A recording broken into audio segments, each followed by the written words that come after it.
The Colts are rolling now with 2 straight wins after giving the previously undefeated Steelers their first blemish of the season. But they had to do it without Anthony Richardson for pretty much the entire game. He left early with a hip injury. So let's get to it.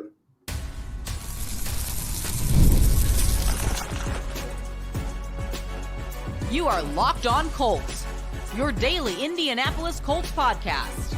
Part of the Locked On Podcast Network, your team every day. All right. Thanks for tuning in and making us your first post-game listen of the day. This is your daily podcast covering your Indianapolis Colts, part of the Locked On Podcast Network, your team every day.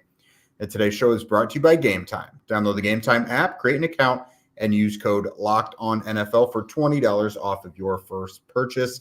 What is up, y'all? This is Jake Arthur and Zach Hicks of HorseshoeHuddle.com. I am your resident credentialed media member reporting to you live from Lucas Oil Stadium. And Zach is the rootinest, tootinest film guy in the game. And today we're covering the Colts' 27-24 victory over the Pittsburgh Steelers here at Lucas Oil. That moves the Colts to 2-2 now on the season, which looks a whole lot better than 0-2 did, certainly. And again, it gave the Steelers their first loss of the season. They were 3-0 and looking pretty decent. Number 1 defense in the league heading into this thing. And, again, 2-2 looks a lot better heading into the absolute curse that is Jacksonville and Everbank Field next week. But we'll get to that throughout the week. But obviously the biggest news of the day, besides the win, is Anthony Richardson leaving the game late in the first quarter with a hip injury. Played just 13 snaps today, but the 13 snaps were great. Just really one bad throw, but everything else went really, really well. So he left the game after a big run. I think it was like a 9-yard run on 3rd and 6, if I remember correctly. So picks up the first down, but gets popped in the hip. Obviously, it hurt him quite a bit. He loses control of the ball. Comes off the field for 2 plays, goes back in after that. And then, he takes off on an option play. The defense was in their base defense, so that's what the Colts wanted to do. He thought he felt good enough, but as he started to take off, he was like, nope, this is bad.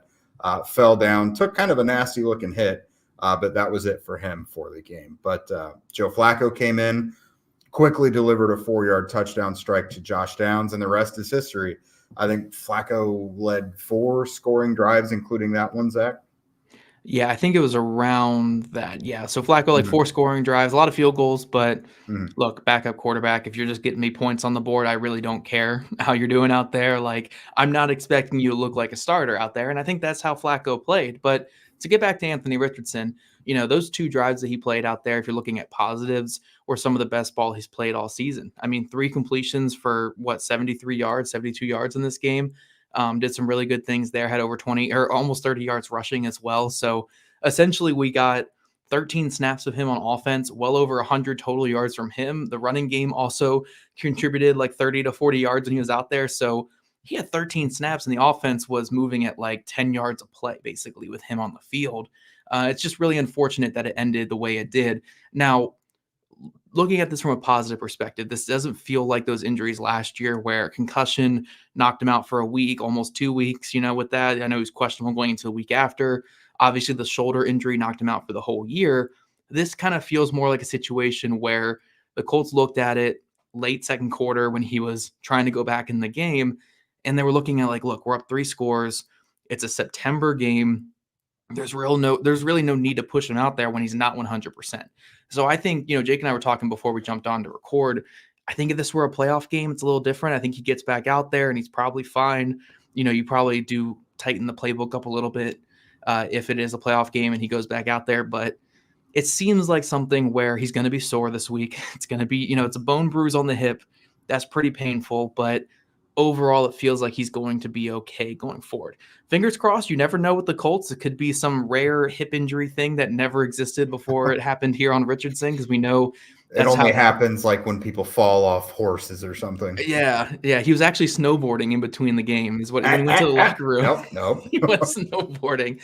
But no, like I think he's fine. Like I know everything. Anytime he takes any kind of bruise or anything, it becomes the durability issue. But it's pretty common for a quarterback to get banged up, and a lot of quarterbacks play through things. And this was one where the Colts just didn't feel like playing him through it when he is a mobile quarterback who takes some hits. So overall, I'm not too concerned about this. I thought Richardson played some great football against the number one defense in the league when he was out there. I mean, he led a scoring drive and led another one that ended up being a scoring drive. He led them into positive territory on that drive as well. So good showing from Richardson. And hey, Joe Flacco, big shout out for doing what a backup quarterback does. Comes in, maintains control of the game, keeps that lead and coasts the team to victory. I think Joe Flacco did some good things, especially delivering the ball on third down on a lot of third down passes. Yeah. Did some some really great things on third down. And yeah, it was just a good showing from the Colts quarterbacks against a really, really good defense in the Steelers defense. They were calm, collected, led scoring drives, and put up 27 against a defense that was allowing 8 points or 9 points per game coming into this day. So big shout out to Shane Steichen and the offensive staff. Big shout out to Anthony Richardson and the snaps that he did play. And then Joe Flacco just for finishing the job and delivering some big throws late in this game and in the second half to put this out of reach. Yeah. So of course it does sound like Anthony probably could have come back in, after the game, talking to Shane Steichen and him, he wanted to come back in, but acknowledged that he didn't feel like himself and wouldn't have the full acceleration. And so the Colts did decide just, hey, let's not do it then. Like you mentioned, it feels more like maybe week 1 last year against the Jaguars, where if they had to have it, he could probably go back in. But still at the same time, to play devil's advocate, it's your quarterback. You don't, like a lot of guys, you don't want to have them go out at all, or they'd be able to come back in. But luckily, Joe Flacco, obviously your run game takes a big hit, and like how diverse you can be, and there's a lot of mystery taken out of it. But at the same time, it helps stabilize the passing game, I think. We don't know if Anthony's going to be out in this week 5 game against Jacksonville or not. But, I mean, when it comes to just making the layups, I think Joe is going to be pretty consistent with that. And the good thing is he'll take deep shots downfield as well. We saw him take one to Alec Pierce. We saw him throw one to A.D. Mitchell. So, you still want Anthony out there, but it's not the end of the world if Flacco does have to play. I really liked what I saw. We've kind of been jaded around here before when you get a veteran quarterback coming in. You think you're getting one thing, and it turns out totally different, and you're just getting a shell of what that guy used to be, even from the year before. So Joe Flacco, great job. Very little mobility. He did have one nice run, but escaping the pocket was not something he was going to excel at today. But this could have gone a whole lot worse. I think he did a great job filling in for Anthony. Again, both of these guys had over 100 passer rating today. Flacco was sacked a couple times, but he also had the 2 touchdown throws. Just great day overall from the quarterback position. Yeah, and this is what a backup quarterback is for. I know we're kind of cursed here in India, where when we have a backup quarterback, we think that means they have to be capable of playing an entire season. But this is what a backup quarterback like a Flacco is here for, where it's not that we need you to fill in for an entire season. That's the worst case scenario. But the typical scenario of what a backup quarterback has to do is come in if your quarterback gets hurt mid-game, or come in for a game or two if your quarterback gets banged up and has to miss some time. Because, look, it's a 17-game season now. These quarterbacks take a lot of hits, and they're taking hits from 270-pound defensive ends that can run 4.4. Like, they're taking hits from human beings that are moving at speeds that we've never seen before on defense. So there's going to be more injuries to quarterback. Look how many quarterbacks played last year. It was 70-something quarterbacks took snaps last year in the NFL. But this is more of a normal type of thing that you expect from your backup, where your quarterback goes down, you don't feel comfortable putting him back in there, but he should be good for the next game or the game after, whatever it's going to be. But you have this stable backup in a Joe Flacco who can come in, stabilize the game, get the ball out of his hands, and secure the victory. When you guys were up, he came in basically up 2 scores. I know he completed the second score, but essentially came in up 2 scores and finished the job off. That's what you want out of a backup. You don't want a backup who's so volatile, where he comes in and turns the ball over 10 times and that's the end of the game. But a guy who can come in, just stabilize everything, hit those layups, convert on third down, and finish off the game, get some field goals. this is what a backup quarterback is for. It's to make sure you can stay afloat, even if your quarterback has to miss a game or two or has to miss some time in the middle of a game. So for what Joe Flacco gave the Colts in this one in terms of just stabilizing the offense in the absence of their starting quarterback, he did his job. Like, it's an A+ performance because he was able to do that job as a backup quarterback. So Joe Flacco, look, I know it's going to be a weird week because people are weird about this stuff. But when it comes to what I'm expecting from starting quarterback and your backup quarterback, great showing from Joe Flacco. And that's all I can really say about it. Like, that's what it was. Great showing as a backup quarterback, Joe. Hopefully you don't have to start next week. If you do, hopefully you can get the win. But I hope this is the last we see of you this year, Joe. Like, I really do. But it was great seeing that, and I'm glad he was able to finish the job off against a team that he's played a lot in his career. I think I saw him and Tom Brady are the only two quarterbacks in NFL history to throw 30 touchdown passes against the Steelers in their career. So very, very good showing from Joe Flacco, and I'm glad that he was able to get the job done. Yeah. Attaboy, Joe. Good stuff. All right, coming up next, we're going to talk about the guys that helped Joe and Anthony lead the Colts to this victory. But first, let's talk about game time. Summer is obviously winding down, starting to get a little bit chillier, and all the events that we loved going to throughout the summer are getting pushed indoors. I mean, I'm sitting in a place right here where Taylor Swift is going to be here in like a month and a half. So when you're looking for tickets to events and the best deals and all the best amenities for all these events, you got to go to Gametime. They've got their views from the seat before you even purchase the tickets. It's a panoramic view so that you can make sure the views from where your butts are going to be is a great view and you don't have some big pillar in your way. They've got the lowest price guarantee, which means Gametime will credit you 110% of the difference if you find cheaper tickets for the same section somewhere else. They've also got the Gametime ticket coverage, which means your purchase is covered with the most flexible customer service policy in the ticketing industry, because we all know that life happens. And when you buy a ticket for something 6 weeks in advance, things may have changed by that time. So take the guesswork out of buying tickets with Gametime. Download the Gametime app, create an account, and use code LOCKEDONNFL for $20 off of your first purchase. Terms apply. Again, create an account and redeem code LOCKEDONNFL for $20 off. Download Gametime today. What time is it? Gametime.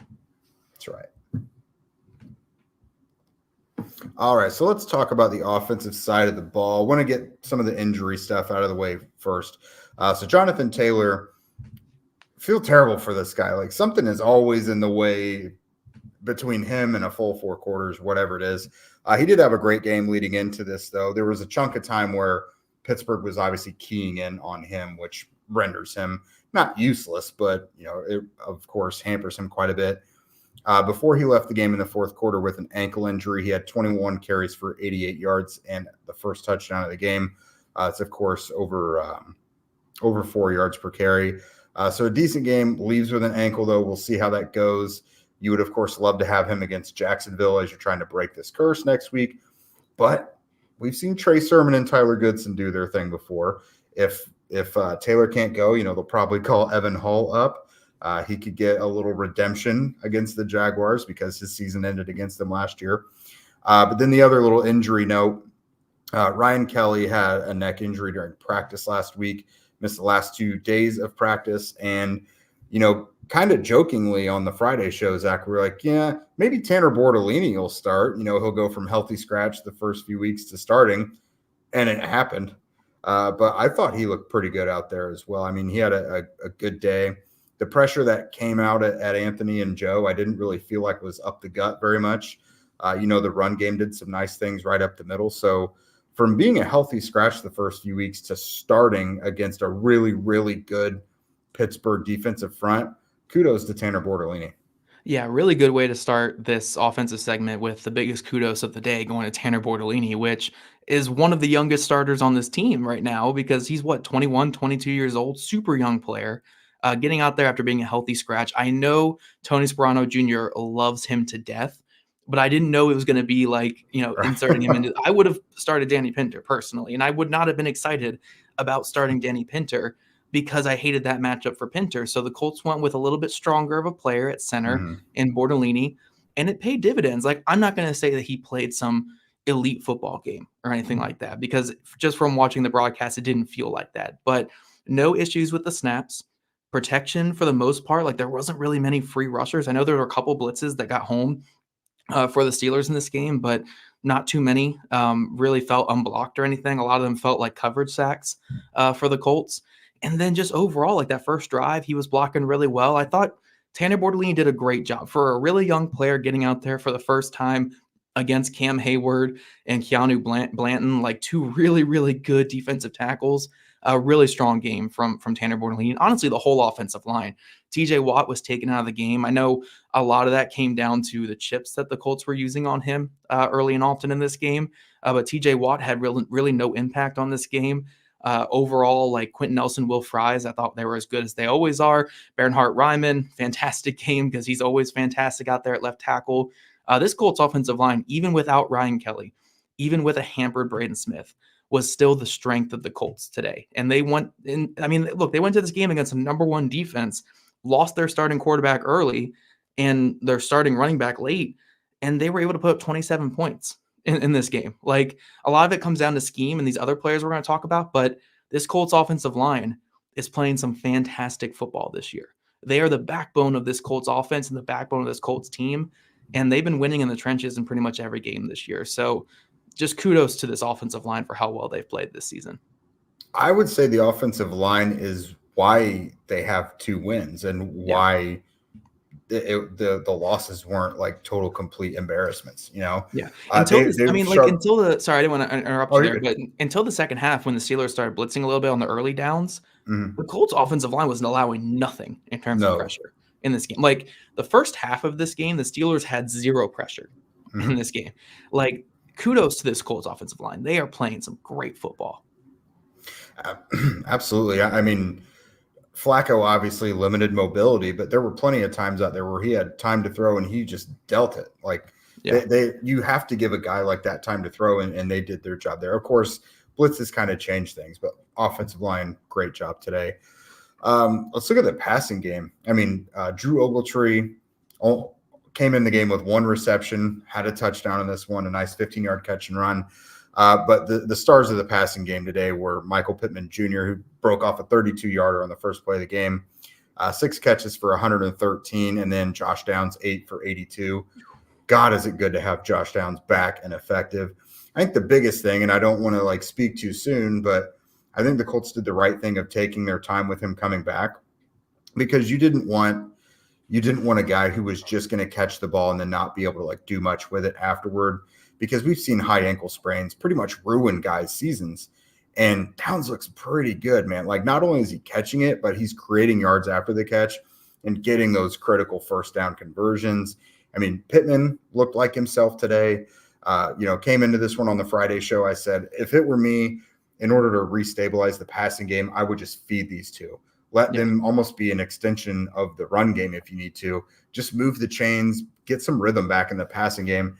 That's what they did, and it wasn't just short stuff either. Like, I mean, with Downs, he kind of created a lot of his own yards, but Pittman had a couple chunk plays today.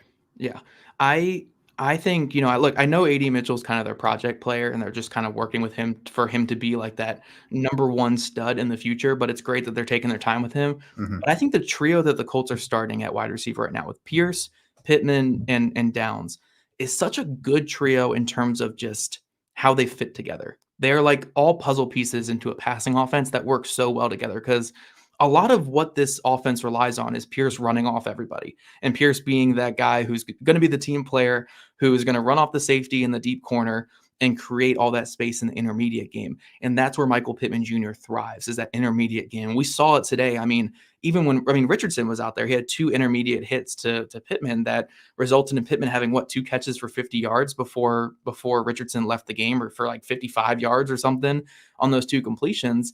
And he opens up so much of that middle game for Pittman Jr. just to be that star player there. And then Josh Downs, whenever you have a gotta have it play, 3rd down and short, 3rd and medium, even if it's a 2nd and 10, and you just need to get into a 3rd and short situation or get into obviously a first down, isolate Josh Downs, isolate him versus a linebacker, isolate him versus safety, isolate him versus a corner. It doesn't matter.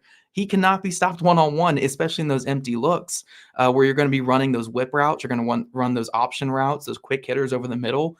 He is an unstoppable force in those plays. And Shane Steichen's offense is so smooth. When one, he has a quarterback who's consistently hitting things, which I do think Richardson's going to get to eventually. But it's nice to have a guy like Flacco who can come in and consistently hit those short ones. But also just having those guys who operate in those ways. Like, you don't need Josh Downs to be this everywhere receiver who catches the ball in every single area of the field. He just needs to win those short opportunities and create yards after the catch, which he did. Michael Pittman Jr. doesn't need to be some vertical juiced up threat down the field. He just needs to win in the intermediate and create after the catch like he did today. Alec Pierce doesn't need to have a catch. I think he had one catch today for like 9 yards. Like, he doesn't need many catches to impact the game vertically down the field and stretch the defense and create openings underneath for his other players. So these three wide receivers are so good together for this offense. And I think once Richardson's healthy and fully going and fully clicking, I think it's going to be even better. But even with Flacco out there, just his ability to get it out to these guys, it shows how good this passing offense can be. 2 quarterbacks over 100 passer rating against a really good defense in the Steelers. And a lot of it comes down to Shane Steichen's ability to scheme these guys. And these 3 guys being so good at the one thing they do or the 2 things they do and how that works with the overall scheme of the offense. Yeah, just one more teeny tiny thing on Mitchell. It is awesome they have this trio, which allows them to take their time with Mitchell. But what I really appreciated what they did today was obviously things are not clicking with him in the passing game, although I love the reception he had early in the game. But they got him just an end around. Like, yeah, if it's not working in the passing game, find some way to get the ball in his hand. That is going to work, So I think it was like a 10-yard run for him. Like, it was a very productive run, and like they didn't have to reinvent the wheel to do it. So wisely, I think they found a way to keep him involved and just get him the ball. Because, I mean, this has got to be a kind of a confidence hit for him as well. Yeah. But, yeah, I really liked what they did. Coming up, we're going to talk about the defense. Had a really standout first half and hung on to do just enough in the second half, but had a lot of kind of, random standout performers, I would say. Hey, NFL fans, you can start the season with a big return on FanDuel, America's #1 sportsbook. So when you get a hunch in the middle of the game, you can check out the latest stats, view live play-by-play, and so much more on the same page wherever you place your bets. Just kind of think of it as your whole betting hub. This week, FanDuel had the Steelers as 2.5-point favorites with a total point over-under of 40.5 in this game. Hope you guys murdered the over on those. Again, it was very similar to the Chicago game, but this one actually blew that one out of the water. So if you hedged your bets on the Colts, you probably earned a little bit of money today. So go ahead and get started with $200 in bonus bets guaranteed when you place your first $5 bet. That's FanDuel.com. All right, Zach, defense. So, God, there's a lot of guys we can talk about on this one. My first kudos goes to EJ Speed. Tackles aren't everything, but he was playing out of his mind early in the game. Racked up a couple quick tackles for loss. He was hitting hard. He was everywhere. He also has a part in NFL history now. He now has 8 consecutive games dating back to last year, shortly after he became a starter, where he has at least 10-plus tackles. So 8 straight games with 10-plus tackles, which puts him alone with Zach Thomas atop NFL history. And you would not expect that from EJ Speed. I mean, it's not the biggest deal in the world, but definitely worthy of a congratulations on his part. But within the context of the game, I thought he did really good stuff. He did get absolutely planted by Darnell Washington on that long catch and run, but we're going to mention the good with the bad here. So Nick Cross, I thought, had another nice performance. Julian Blackmon was there for, I think he had the fumble recovery. Nick Cross had the forced fumble, I believe. Yes. Well, although it was terrible ball security by George Pickens. But there were some DBs that popped up. Chris Lamons, your guy Samuel Womack. Like, there's a lot of game balls to give out on the defense here. Yeah, and what I want to do is start this conversation with the defense on what a fantastic first half and like half of the third quarter for this defense. Like Right. from the play calling, I mean, I thought the defensive scheme was so good in the first half. It was, we're going to pound it in the run game. We're going to bring that safety into the box and really come after that in the run game. And then on third down, we're going to bring these really cool exotic blitzes. I mean, I know this was in the second half, but when they forced that fumble on Justin Fields, when it was Chris Lamons who forced that fumble, that was such a cool blitz. I mean, they brought a slot corner from the backside. They brought linebackers. They dropped Latu into a curl hook zone over the middle, and Justin Fields was running for his life on that play. And I really thought for 2.5 quarters, I was like, Gus Bradley came to just beat the crap out of the Steelers in this game. This was arguably his best called game with the Colts. And then it became 4-man, and then it became 4-man rushes, contained rushes that were not containing anything whatsoever, and just dropping into zones. And it's like, Gus, like I get that you have to sit back a little bit more, but the blitzes were working. Justin Fields, every time a blitz was coming, was dropping his eyes and running in circles. Like, bring a blitz or bring a spy up to the line of scrimmage. Like, Zaire Franklin is not some elite coverage guy. Like, bring him up to the line of scrimmage and spy and do like these coffee's house stunts or these like late blitzes or something to get on Justin Fields. But like at the end of the day, they won the game. So whatever, like I can't cry too much about this, but Gus, man, we got to talk about this. I understand how you operate at this point, but how can you call such a great game for 2.5 quarters and then man. And the thing is, too, what made his scheme so good in the first 2.5 quarters is they were doing this down 5 starters on the defensive side. Like, they had Adam Gostis starting at defensive end in the second half. That's a defensive tackle. Derek Rivers got out there, I believe, too. No, Rivers didn't get called up this week, but that was Gostis. That was Gostis that you were thinking of. Wow. That was a defensive tackle, Gostis, who was starting at defensive end in the second half because Tyquan Lewis was banged up, which is their 6th starter / non-starter that was hurt in this game. So yeah, they had like nobody healthy. So it was making what Gus Bradley was doing so impressive for most of the game. And then 3 straight touchdown drives. The only reason it wasn't a touchdown drive to end the game was because of a bad snap and some weird clock management by the Steelers. So I'm glad that happened and the Colts got the win, but way too close for comfort. But like you mentioned, Jake, I mean, some great standouts in this one. Dayo Odeyingbo had a fantastic game. Yeah. I think ESPN had him with a 40% pass rush win rate, which, yes, the Colts pass rushers were great in this game. They just couldn't contain in their rushes whatsoever. Right. But really good performance from the pass rush for most of the game. Contain needs to be a little bit better, but it is what it is. Zaire Franklin and EJ Speed were coming to play in this one, hitting really hard, coming downhill. First half especially, they were great. And then, like you mentioned, with the defensive back, Sam Womack had 2 pass breakups in this one, almost had a third one in the end zone. Julian Blackman and Nick Cross were pretty good. Jalen Jones had a tough matchup, so it's hard to put too much on him in this one because George Pickens is such a difficult matchup because he doesn't get any separation, but he catches everything. So he did have a really key pass breakup downfield that I thought kind of saved his day a little bit, though. Yeah. So I think it was a difficult one because here's what George Pickens is the best receiver in football at offensive pass interference that doesn't get called. So when you're already a player like Jalen Jones, who isn't the best at tracking the ball and isn't nearly as athletic as George Pickens, and he's going to throw you to the ground every time he goes up to catch the ball, it's a very difficult matchup. Oh, he put his hand in Jones' face from what it looked like to me on that go route. Yeah, it was a couple of times that he was pushing, but it's the nature of the game. But yeah, Jalen Jones needs to be better, but overall I thought he was fine out there. Overall, just a good day from the defense. It's just I wish Gus would have called it differently late in the game. But you know what? A win's a win. I can't complain too much. Really fantastic first quarter or first half in a quarter or whatever it was. First 2.5 quarters for Gus Bradley. But I'm just glad they got the win because that was terrifying in the second half there, Jake. It was. And it didn't need to be that difficult. And I'm glad you mentioned the spy angle because I was like, God, the one thing you can guarantee Justin Fields can do is find a little space for yardage with his legs. And when you get down the low red zone, you have got to account for that.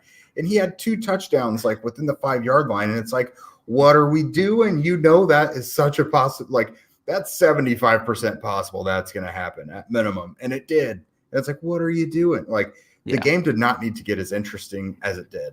I was sitting there trying to wrap up my article and I was like, come on. Like, they do not need to be this close.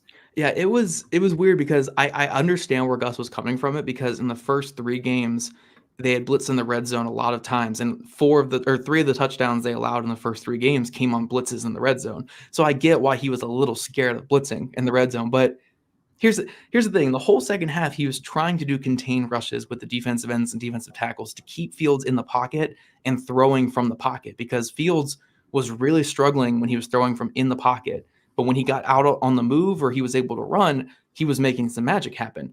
So I understand where Gus was coming from with this, but like, your contained rushes weren't working. You weren't keeping him in the pocket. So you got to change some things up with some late delayed blitzes or just straight up blitzes or whatever, to keep him in that pocket and keep him from running. But look, at the end of the day, they got the win. I can't complain too much about this one. I don't think it was a dreadful day by the defense, especially, again, you have to keep in mind they were down 5 defensive starters, including DeForest Buckner, Samson Ebukam, Kwity Paye, Kenny Moore. Like, these are like their best players on their defense. This is not like there are wins. So like last week where it's a win, you're supposed to be happy about it, but there's something that leaves a bad taste in your mouth. Last week it was Anthony. This week this just is kind of a feel-good win. There's a couple small gripes. And of course, Anthony getting injured, it doesn't seem like anything that's going to be a big deal. But this is a pretty lighthearted win, I would say. This does not come with any big buts. Yeah, it's a win where you feel good about late in the season when you're looking at your record and you're like around a 500 team and you're like, well, at least we beat the Steelers, who are also around 500. Yes, it really they'll helps be us. competing. They'll be competing for playoff position with Pittsburgh, just like they seem to be every year. Yeah, so overall, no big complaints. Offense was clicking today. Really good job from Steichen, the offensive pass catchers, and the offensive line. Defense, for the most part, held up their bargain despite being extremely shorthanded. And then Flacco and Richardson, when they were both out there, both played pretty well. So good win against a fringe playoff team that is the Steelers. And the Colts are probably going to be a fringe playoff team this year as well. So nice little win to get that against the Steelers, an AFC contender for the playoffs, not really for a Super Bowl, but for the playoffs, to get that win against the Steelers out there.